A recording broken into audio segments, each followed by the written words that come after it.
Hey everyone, I've got Curtis here on the line from Innovative Fitness. His business, like many of yours, has been affected from COVID-19, where he's had to shut down the doors of all the studios. And him and I were on a panel last week where he talked a bit about some of the initiatives he's kicked off for business continuity.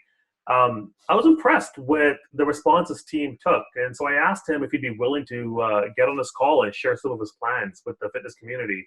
So thank you for being here, Curtis. And maybe take a minute to introduce yourself and your business, and we can kick off from there.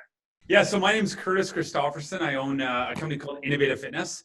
So Innovative Fitness is, I would say that we're one of the larger boutique personal training studio companies across North America. So we have 12 locations, soon to be 15. And obviously not a drop-in membership-based gym. We're not a CrossFit gym. We strictly provide 95% of our income and revenue comes from personal training services. And so obviously, with COVID-19, the minute that we had to close our doors or chose to close our doors Yeah. is that we stopped producing revenue. So, Yeah. So you said 12 locations go to 15. So has this affected those growth plans?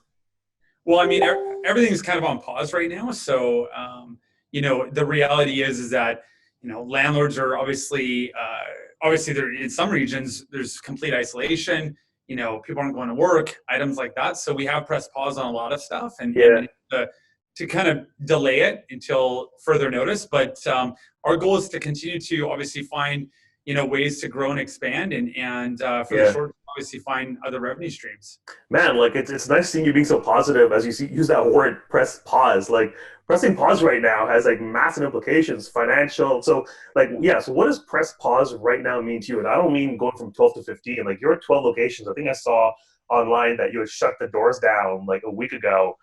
Yeah. What does that mean right now overnight to your business? And I'm talking about like finance. Like are you making money right now? Like what are you doing? Yeah, I mean that's a probably a large question, or Yeah.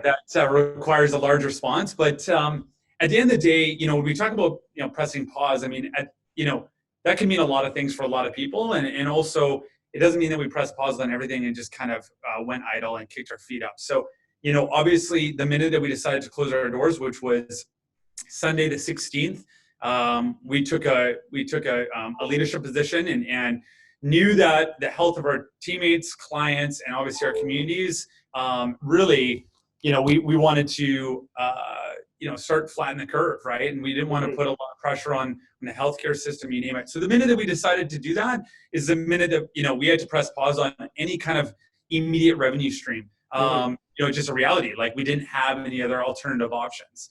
But as we did that, we then pivoted our approach of, okay, what are we going to do in the short term and the long term to provide opportunity for our teammates, keep our community connected, meaning our clients engaged, providing health services, as well as our overall community that we built for the last 25 years. And we went to, we literally got into a war room and buckled down and Yeah. found ways to do that. So. Yeah, and I want to chat about that in a sec, but I want to talk about kind of some of the emotions you went through when you made that decision to close your gyms. Even for us too, like we were like with our office, we're a technology company. We got about 35 people in one office, and we just kept asking ourselves with the leadership team, like, hey, like, should we send everyone home? And in the beginning, it was kind of like tough to make that call, but the more we saw online in terms of what was happening and the implications of not doing it, like not flattening the curve, it became just so apparent and obvious. But I guess what I've been seeing online too is some confusion around, well, how long should I be doing this for? How long should I keep my gym shut for? Can you talk through some of the emotions you and your leadership team went through to actually make that call to go, hey, this is the right thing to do? Because I know you guys shut your doors before any of it was mandated by the government. Um, yeah, so why did you do that? Like, Yeah, yeah, well, yeah, it's a great question. So the Wednesday before, it's so funny. I know this chronologically, what yeah. happened and the emotions that both contributed, but also as a result, the emotions that I felt and our leadership team felt based on some of the things that were happening. So the Wednesday prior to, we had plans of going, okay, we know that this is coming. We know that there's going to be some, both some challenges, consequences, or realities of the situation, and we need to figure out what we're going to be doing, like a plan of attack. Hmm. And that would have been Wednesday, I guess. I don't know the dates, but like 11th or 12th, somewhere in there. And then what happened? So as we were putting plans in place, both in the immediate short term and planning for the long term, which would be like 3 months, as we were discussing that, Wednesday night, Trump had banned planes, grounded planes to go to Europe. Right. NBA had their issue. Right. And NBA made an announcement the next morning to cancel all NBA games. Then the NHL, then Disneyland, then any kind of arenas. And that sped things up because the hysteria went through the roof. And we knew that this just sped up the plans that we had on Wednesday. And there was obviously, anxiety around it, stress around it, fear around it, just everything that comes with uncertainty and a level of speed and reaction that we had to take. So, I'm a big fan of every action creates an equal and opposite reaction. Yep. So we had to say, okay, what does this mean? So what we saw is that in the industry, prior to, like, I should rewind, prior to Monday, Tuesday, Wednesday, we were looking at it kind of going, this is our stance. We are a premium personal training company. We only work one-on-one with people. We're not a group class training service. We're not, a big box gym, nor are we, a CrossFit as an example. We know every single client that walks in our doors, where they've been, who they've traveled, where they've traveled to. So we thought, we would be the last ones open. We thought, ours is the safest environment, the most controlled environment. And that's what we were kind of like, we were waving our flag around that. And then when this all, the heightened, I should say, hysteria happened that Wednesday, Thursday, Friday, all the concerns, all the discussions around flatten the curve, we said, you know what, like, let's not kid ourselves. We can go out, whether it's from a statement, external statement, all the way to our stance and position on this. We could say we're the most controlled environment. We understand our clients. We know who, where they've been, where they've gone. The realities of COVID-19 is that people might not have symptoms for 4 days. Yeah. And so they might not know that they had it. Yeah. And so we kind of said to ourselves, like, we can make statements like that. We can make statements that, we're cleaning our equipment and we're doing everything we can to create a safe environment. Or we could take a stance and not be naive to the whole scenario and say, hey, you know what, we're going to do something different. We're not going to kid ourselves, and we're not going to kid our communities or our clients. And furthermore, it's not even about kidding. It's about prioritizing what is the right thing to do. Yep. And so, we made the call Sunday morning. We said, no, we're not doing it. We're not opening our doors on Monday. We are going to advise our employees. We have some franchise partners. We are going to get on an emergency call with them. We're going to let them know the stance we want to take. And we're going to put our foot down and we're going to take that stance. The emotions associated with that was just, it was crazy because everybody reacted differently, right? Yeah. We had employees that go, this isn't that bad. What are you talking about? I can't believe we're closing. Like, this is, people are overreacting to this. We had franchise partners that obviously were concerned because this is their livelihood.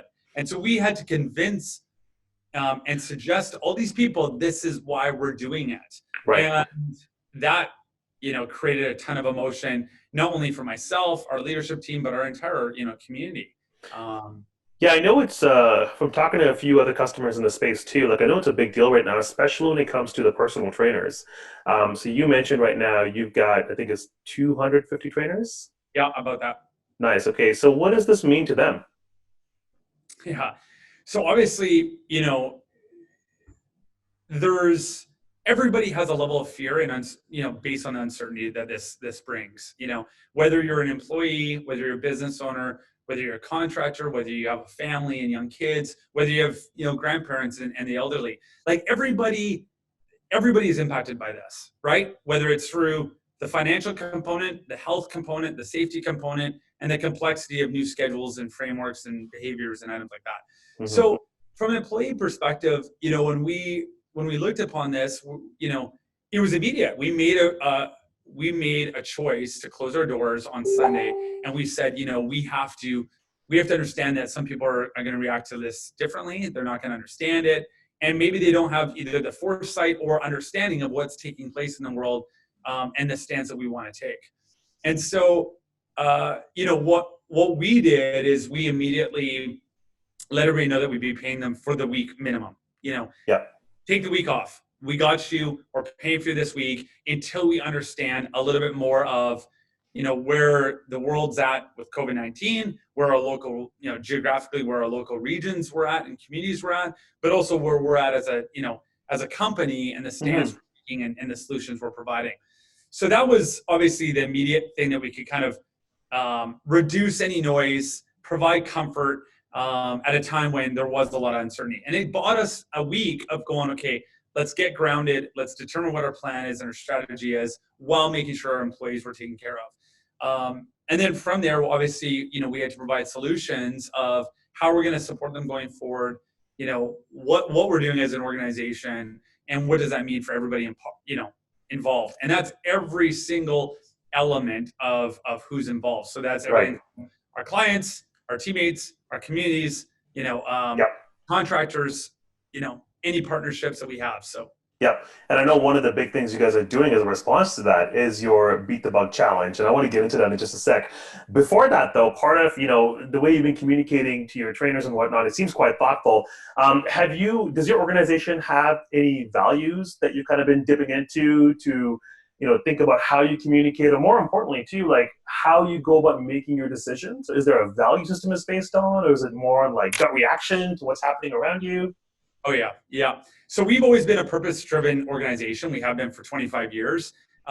What's unique about this is that we went through an exercise probably about 3 months ago where Hmm. we actually reestablished, our value proposition and literally our core values in our company. Nice. Okay. So, never has there been a more relevant time to lean on those. Yeah.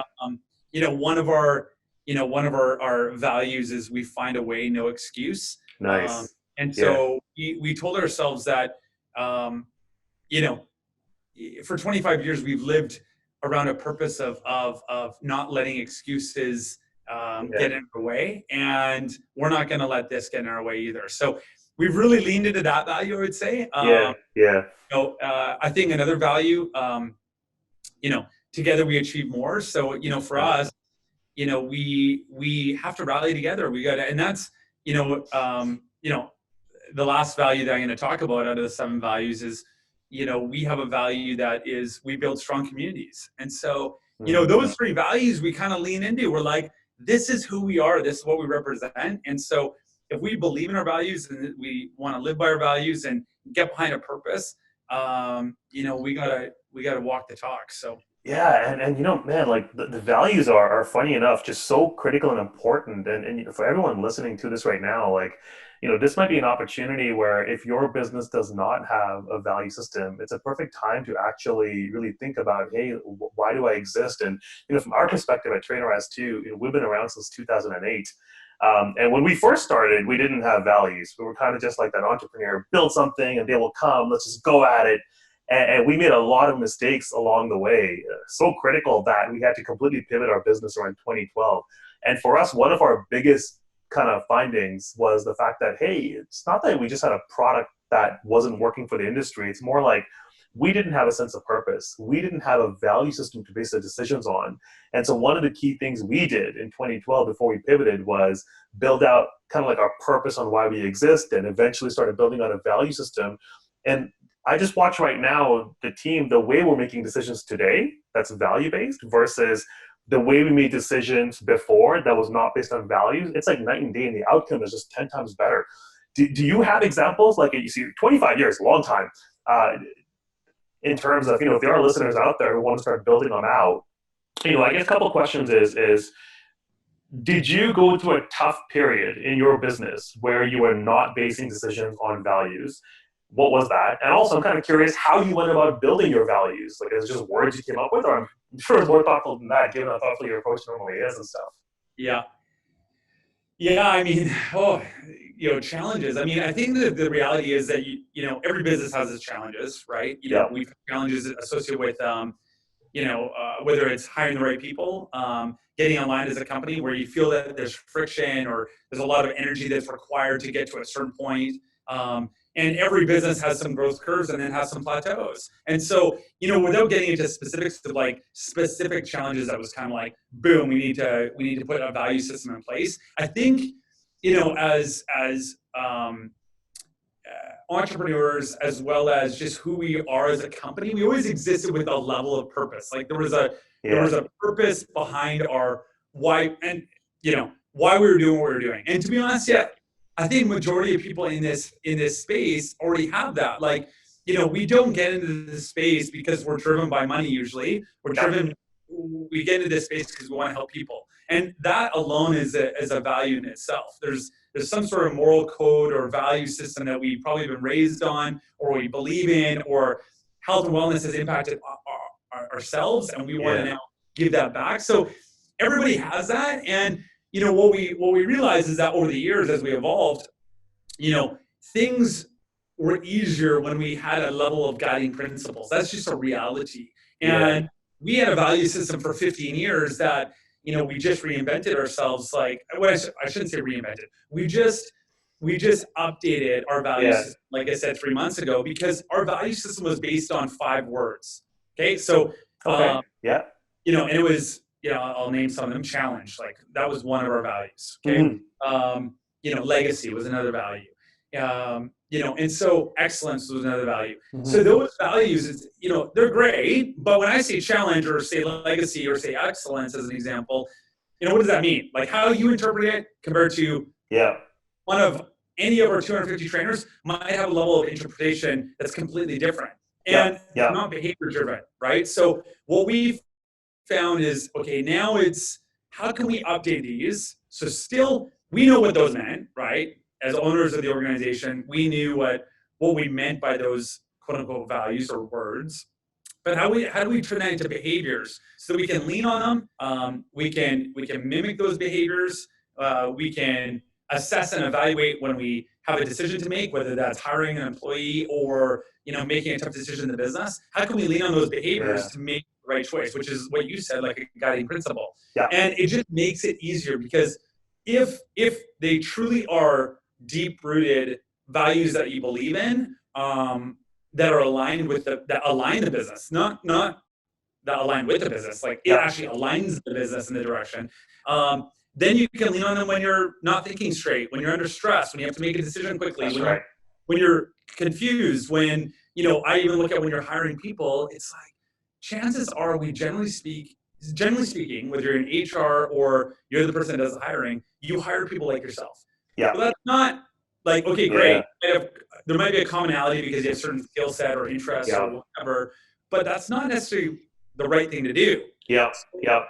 You can hire people with different skill set or different experience or different interests, but if they have a commonality around the values, that is the key because Yeah. we want to surround ourselves with different skill sets, experience, education, Yeah. interest. Absolutely agree with that. I Yeah, think I think when it comes to values and mission, like man, we can do a full like 1 hour conversation on that alone. I want to get into the beat the bug, but I do want to kind of like reinforce that comment earlier I made, which was like, man, I think right now so many businesses out there, like now's the time where if there's no value system your business is based on and no mission, no sense of why, it's a good time to start thinking about that as you're responding, obviously, to still keep your business running. But it's a good time to start thinking about those things because the value of having a mission and the value of having values, it goes really far in how you make decisions. And funny enough, we're actually able to use our mission to decide what we don't do. As a yeah, technology company, in some sense, you always want to build every feature around, like in the planet. But a lot of times we're like, well, are we? So our mission is we make fitness accessible. And what we do is we always ask ourselves the question, hey, with this feature, are we making fitness accessible? If the answer is no, we don't do it. It's pretty simple. right. Um, Well, you know what it is? It's like, entrepreneurs make the worst mistake of saying yes more than they say yeah, no. When really absolutely. it should be the opposite, right? Yeah, We should be comfortable saying no more than we say yes. yeah, And having that guiding principle, like what you just said, yeah, making it accessible, it makes the decision easier yeah, because we're always attracted to new opportunities, new ideas, new thoughts, new yeah, features. But if it's not grounded by what your niche is, yeah, then yeah, don't do it. yeah, Like exactly. probably. Yeah, I think we can do another conversation on how we built our values and how we built our mission and where we ended up using it in our business. But let's move on to beat the bug challenge. So one of the things that's really been eye opening to me is what your business has done with this beat the bug challenge. Like, Yeah. tell the audience like what is beat the bug challenge and why is everyone talking about it? Yeah, yeah, thanks for asking. Let me rewind a little bit. So, when we decided, that we had to change things, we shut down our facilities on Sunday, and we said, okay, what's our plan, right? Like war room style leadership, eight of Yeah. us, pretty much locked in, yeah, the room, which it was via Zoom, obviously. It wasn't in a person room. We actually evaluated, like, what do we need to do today that gets us through tomorrow, 2 weeks, 3 months, possibly 6 months. And so obviously one of them was revenue. So how do we take our primary service, which is personal training, and Yep. go digital, right? So that only makes sense. Like, how do we provide an opportunity for our trainers, support for our clients to continue the services that we deliver already? And that is digital delivery of obviously training services. So that's number one. Number two is, how do we connect the community that we've built? And that is where the beat the bug comes in. So what's unique about this is that we know that it's one of Maslow's hierarchy needs, sense of belonging. That what we've done well in our business for the last 20 plus years, is that we've created a community within every geographical region that we exist, but also within the four walls of our business. We said, how are we going to, connect them outside, right? And then we thought a little bigger. We're like, we've always been involved with the communities and community initiatives and community partnerships. And at a time where there's already a need, like you look at where mental wellness has gone, there's already a need for the feeling of like a sense of belonging and community. Never has there been even more of a prevalent time or need for this as well. And so we thought, why don't we actually create community online? And with one of the best platforms, obviously Facebook. And we said, why don't we look at two things? Number one, we want to provide the masses with an opportunity to subscribe to a 30-day program, to provide stability, a framework, and structure around their health and wellness at a time where they're probably a little bit lost. Everything's chaotic. There's fear, there's uncertainty, there's change in routine. So they can get grounded through fitness, because we all know, that's listening to this, that fitness can provide a little bit more structure and framework for, everybody's, routines or health and wellness. Yeah. So that's number one. And then number two, how can we connect them through, technology, both on the community side and obviously on the programming side? So we looked at, obviously, two solutions: Trainerize for the programming and connecting with them for resources such as, daily fitness tips, nutrition tips, habit forming tips, and then Facebook to generate that community and that dialogue. And so with the combination of the two of them, we're able to do a lot of things. Number one, we're able to bring a significant group of people, together, online. That grew quite fast. We, in less than 48 hours, we went from literally launching it to we have 1.8 thousand people, or I think 1.9 thousand people in 5 days. Nice. Okay. Yeah, it's awesome. So we have that, and then now they get support, they get collaboration, they get to share, they get to talk about their struggles, you name it, and then they also have the opportunity to join the challenge or the 30-day program around more structure, more stability, more advice, more guidance around how to actually ground their training. And so you look at this as kind of a overall. So is that kind of like your funnel? So just so I make sure I fully understand here. So you've got this concept of communities, which you're running on Facebook. You've got this concept of like digital training and programs through a platform, through Trainerize.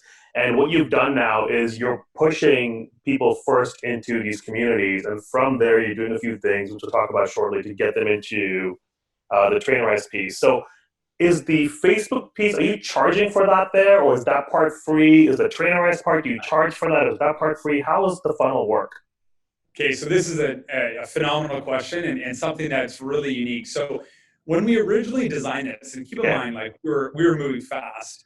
When we originally designed this, we thought, hey, anybody that pays for $199 for the 30-day program on Trainerize and partakes in the challenge would then get access to a private Facebook group.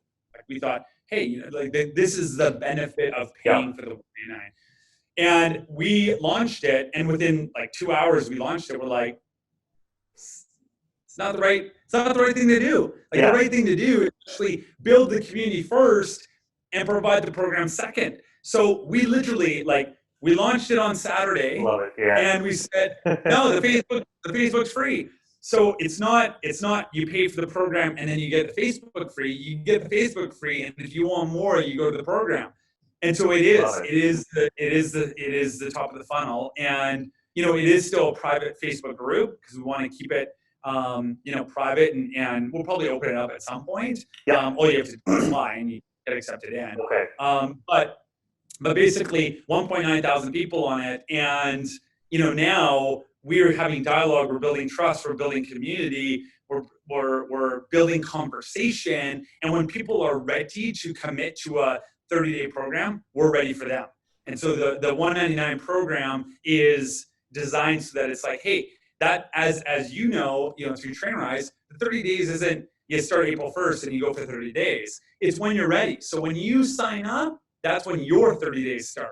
And Right. so for us, it's like there's no rush for that, right? Yeah. Like, Yeah.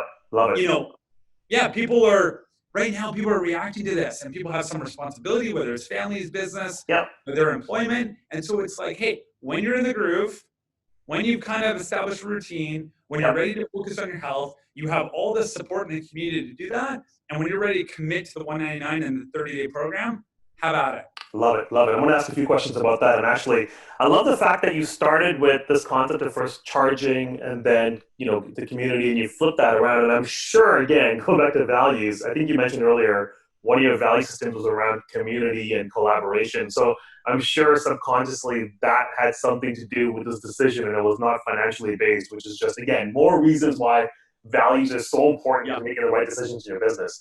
So on the community side, so you got almost 2,000 people. I guess, how did you get them? You know what? I mean, I think it just kind of spread. We didn't have any press or PR associated with it.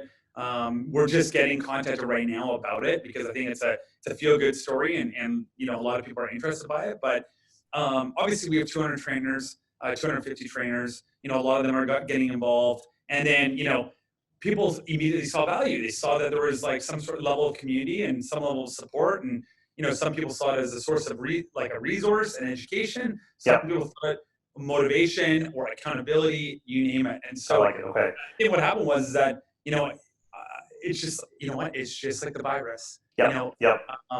If one person has it, immediately 3 people can have it. And so we look at this as a positive viral opportunity. That's right. Yeah. A negative. And you mentioned your 250 trainers, so I'm guessing that, for businesses out there that have a lot of personal trainers, like these trainers, they have clients. And so I'm guessing the trainers are pulling their clients in as well, saying, hey, we got content here in this group. So who right now is creating this content? Like, do you have like one trainer where you're like, hey, your job right now is to focus on beat the bug at the community level and pump out content, or do you have a marketing team? How does that work? Just so people who are thinking about doing something similar, they can wrap their head around some of the work that's involved in getting the community engaged in this content. Yeah, so I mean, I don't think you need a lot. To be honest, I'm doing a lot of it. We've assigned 3 of our training staff. One that's a highly experienced educator, just to add content there on a daily basis. His name's Chad Benson. We have another one of our managers, Brad Kahn, super 20 years industry expert. Really good with technology. He's actually managing the Trainerize app, but also adding content on the Facebook community. And then we have one of our nutritionists. He's adding some nutritional content, but they're all just individuals on the app, and them contributing. Now is motivating other people to contribute. So it's more of a collaborative effort. From a marketing perspective, there's really no. We don't have an internal marketing team, so there's none of that. Got it. Okay. But we're looking at ways now that the community is large enough is to have some more education and dialogue. So as an example, we had a Facebook Live meditation this morning at 8 a.m. where 40, 50 people showed up, and it was great. I have a Rolodex of some top end, I'd say, influencers that are lined up that include a guy named Doug Brackman. We're looking at Emily Fletcher. She's in the meditation world.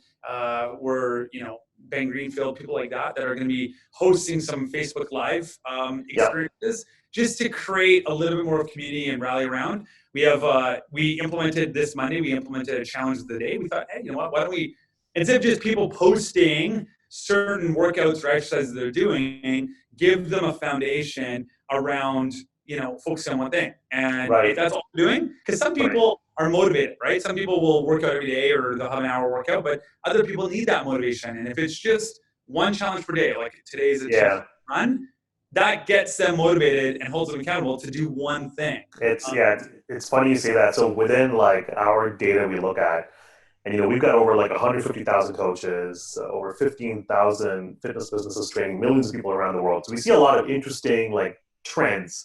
And Yeah. one of the biggest trends we've seen from March 10th, and today is March 26th, what we've seen is that workouts have tanked, right? So in our app, you can the coach can prescribe workouts or nutrition or habits, and the workout numbers tank. But in its place, we've seen nutrition skyrocket, and we've seen habits skyrocket.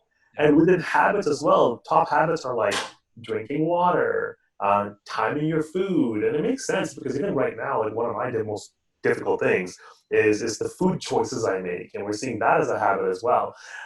So it's interesting you say that. We are seeing that in that data. So I wanted to ask you about that too. So if you look now, let's shift down in that funnel we are talking about earlier on into kind of the way you guys are training your clients. Why do you think there's a shift right now where workouts are going down and habits and nutrition are going up? Like what's changing in terms of what your clients ultimately need? And I'd love for you to kind of shed some light, tell me, what have you guys done in response? Are you guys selling nutrition packages right now? Are you selling habit coaching packages, or is that free? Yeah, it's a great question. So, I think the industry is seeing a bunch of, whether it's educators, trainers, or health professionals doing, doing a lot of free, providing a lot of free services, which I think is phenomenal. I mean, Mm-hmm. you don't want to, there's a fine line to draw here. Like, do you charge, do you not charge? I think people are wondering what you do right now. I think the biggest thing is that our behaviors, how we've reacted to this is different for everybody, obviously. Our reaction is going to be different, even, in my own household. Like the reaction that I have toward my wife is completely different. Mm-hmm. The speed of which we are reacting and what we're dealing with right now is different for every geographical region, depending on, where they're at in terms of the curve. And Mm-hmm. so I think the big thing is that it's a huge adjustment. So there's a lot of fear, there's a lot of uncertainty, and there's massive adjustment going on with people's daily routines. So Mm-hmm. whether not going to work anymore, Mm-hmm. staying with the kids aren't in school. So, number one, what do people need right now? Well, they need to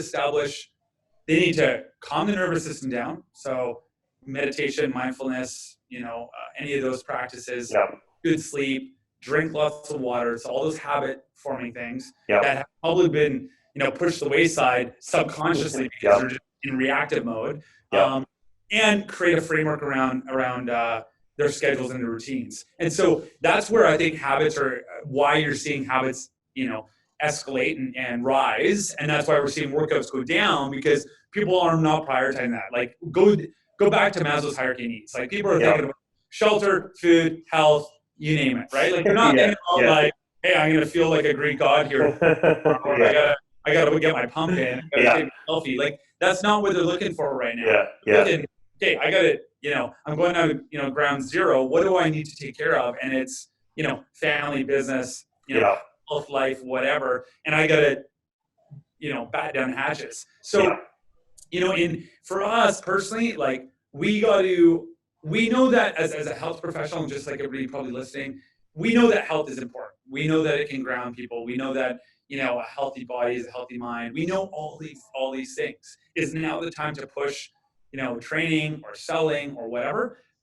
Probably not. It's not bad, but because people do need it, but do it when they're ready. Like support Right. them emotionally. Like we want to support people emotionally right now before we start selling them.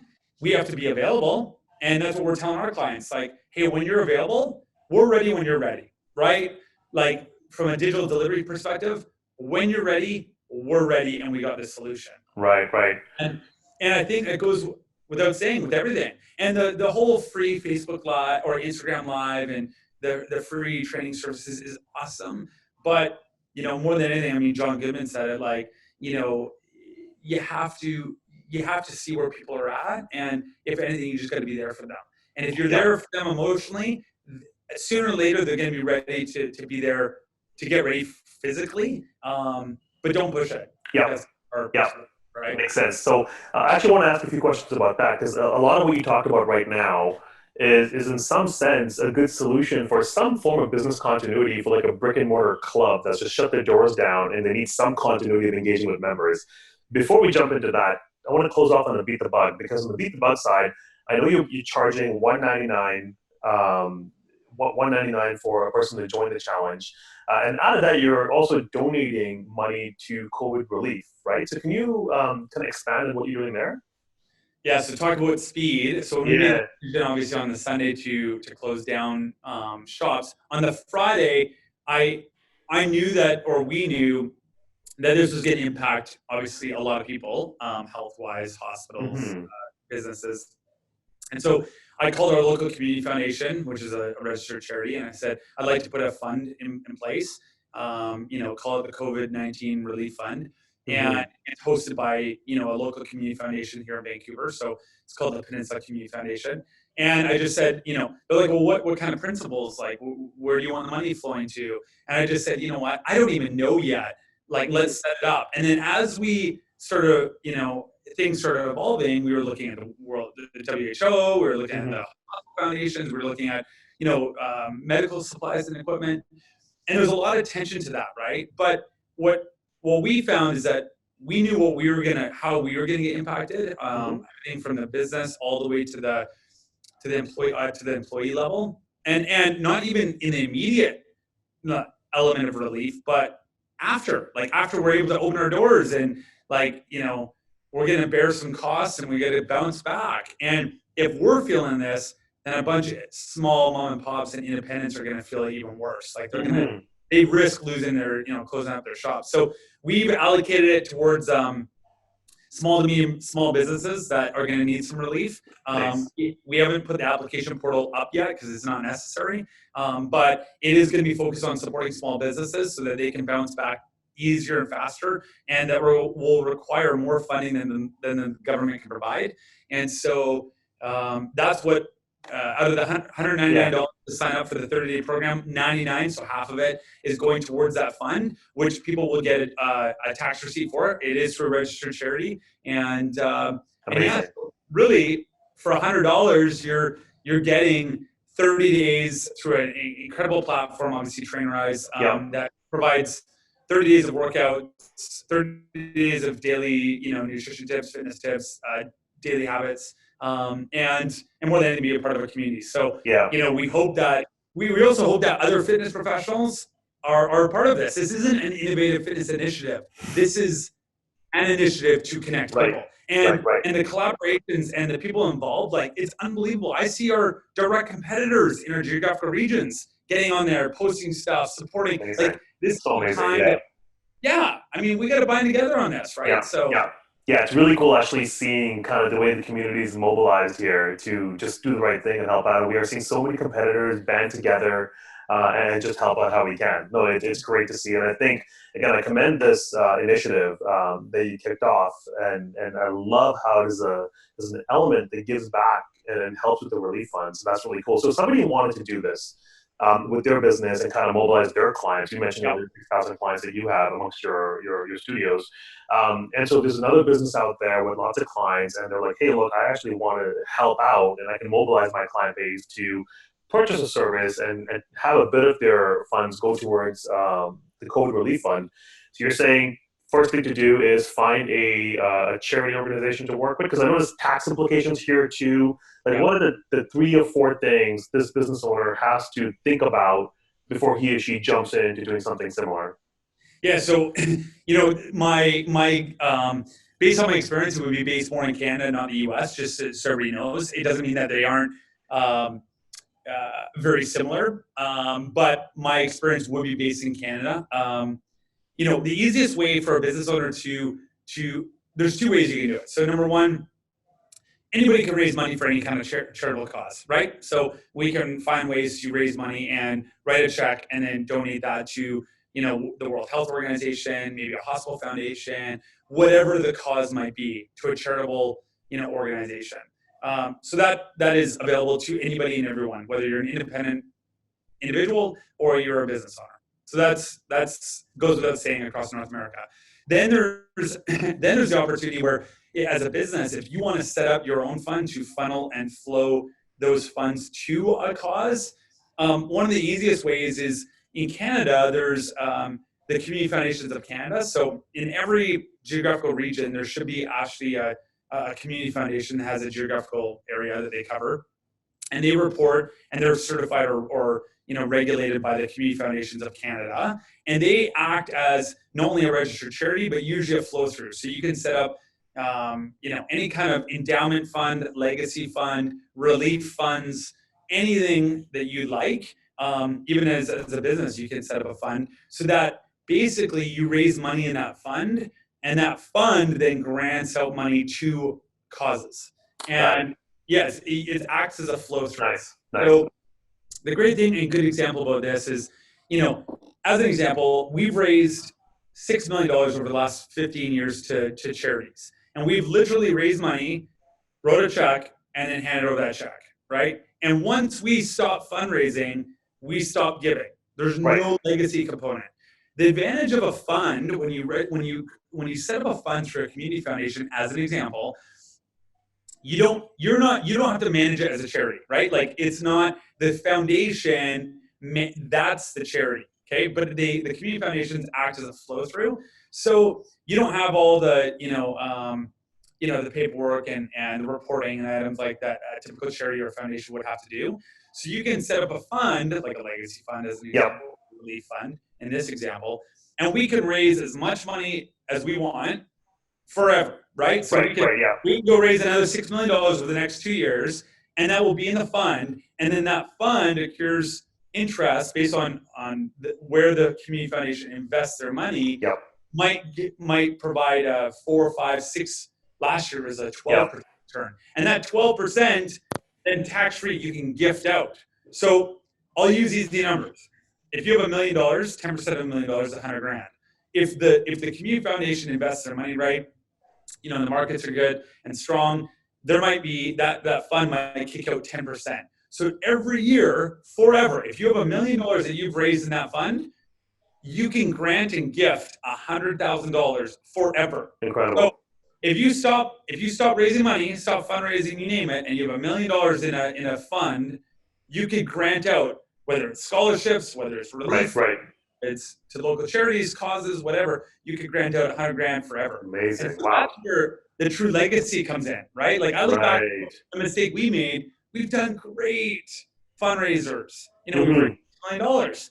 But the minute we stop those fundraisers, the minute it stops. It dries up. I like it. Okay. Man, we can do a whole other session on funds and how to create something of perpetual value. Okay, well, that's good. And just so before we move on from Beat the Bug, if someone wanted to see more about this, what's the URL for your challenge? Beatthebug.ca. Beatthebug.ca, so anyone can check it out. So let's now move to, I guess, a problem everyone's feeling, and that is, or at least gym owners are feeling, personal trainers are feeling, and that is, income is going down to virtually zero. And so you guys are doing some stuff around digital training, right? So I guess right now for your 6,000 clients, and even forget 6,000 clients, let's talk about a per gym location. Each location might have maybe 500 clients, 800 clients. It's more relatable, I feel. What are you doing right now to maintain business continuity when it comes to revenue or income? Are you charging for stuff? What are you selling? Yeah, so I mean, this is all quite sudden. We closed the doors last Sunday, meaning 10 days ago, and we've kind of pressed pause on I shouldn't say the entire revenue stream. So we looked at 4 different elements, okay, and I'll talk about those.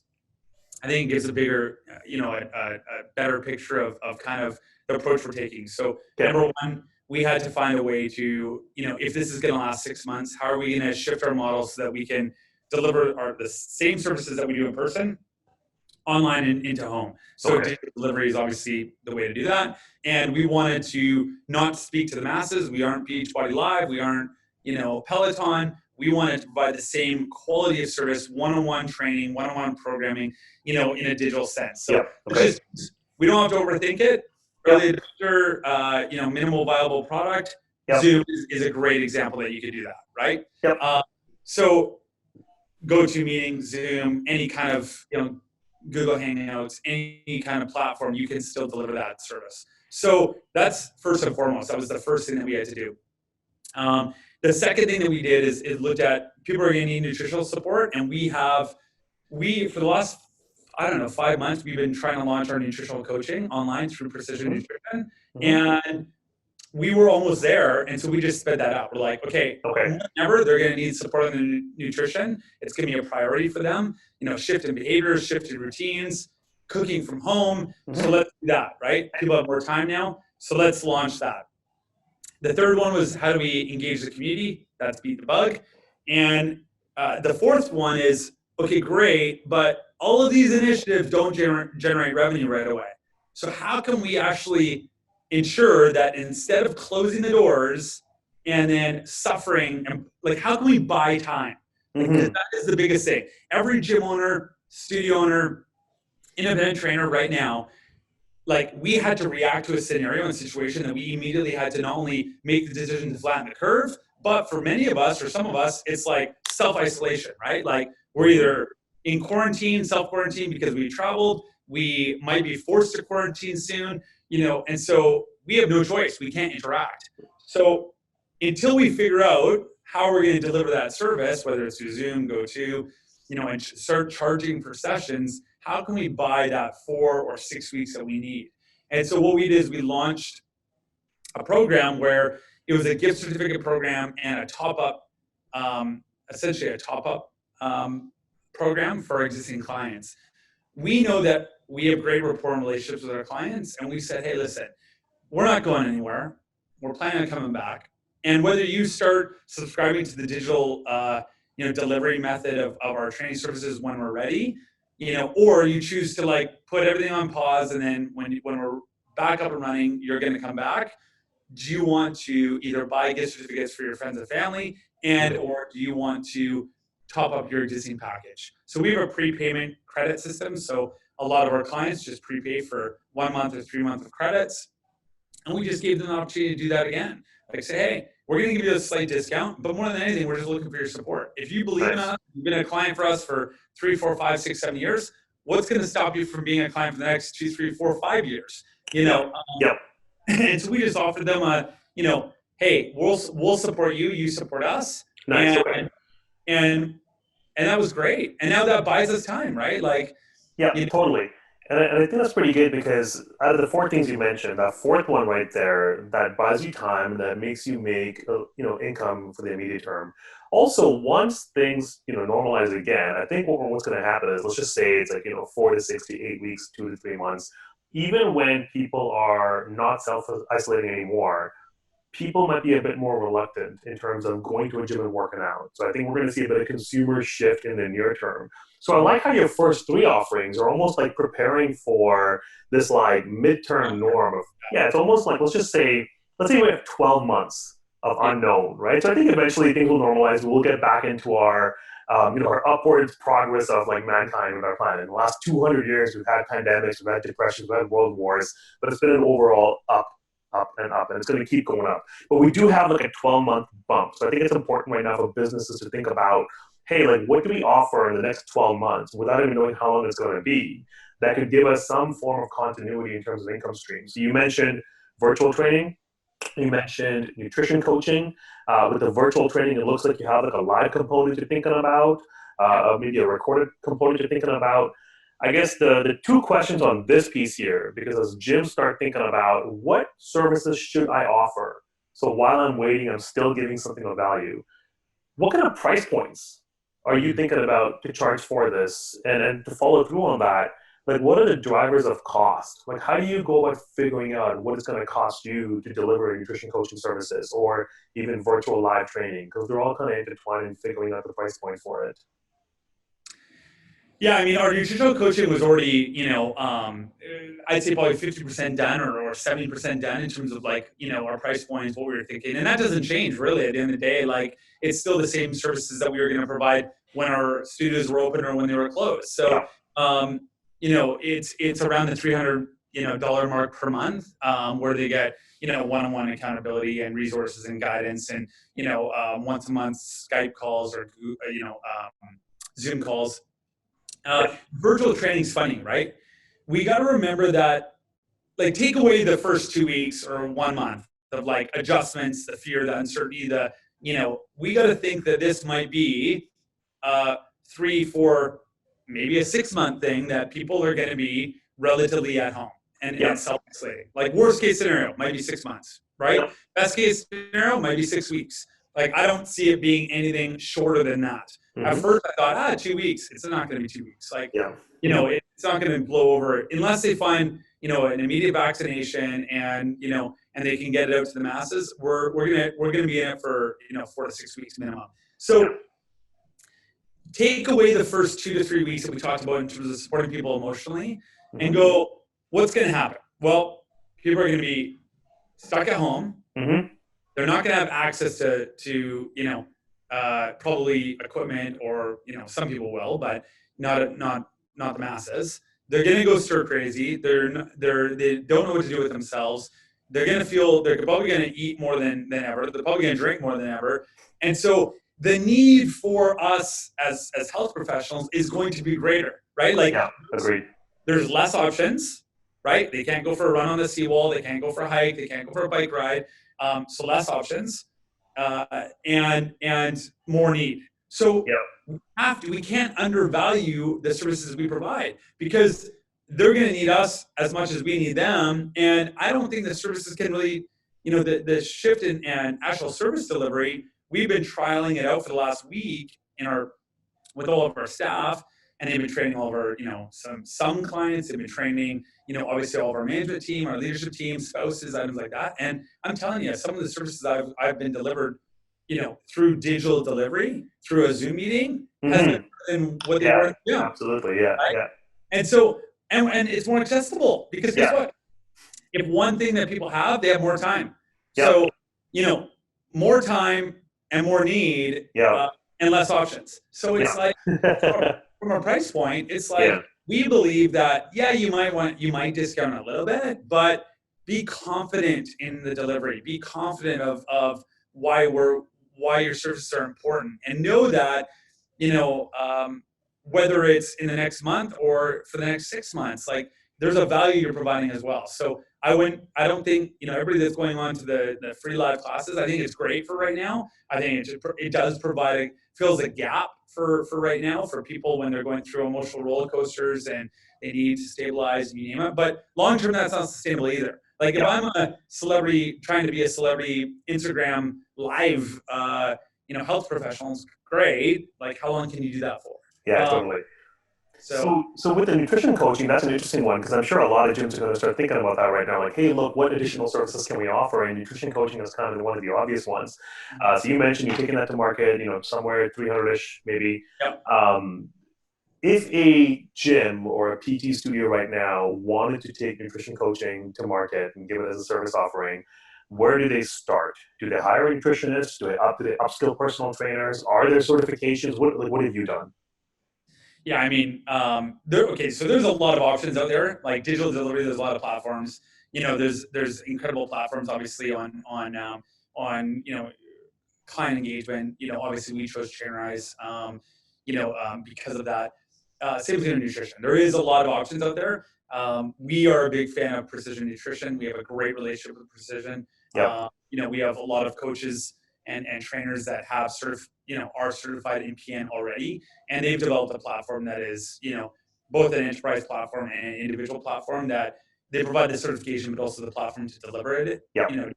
So that's the route we chose. We think it's, from not only a minimal viable product, but like an actual great product. I think PN is a great option. So.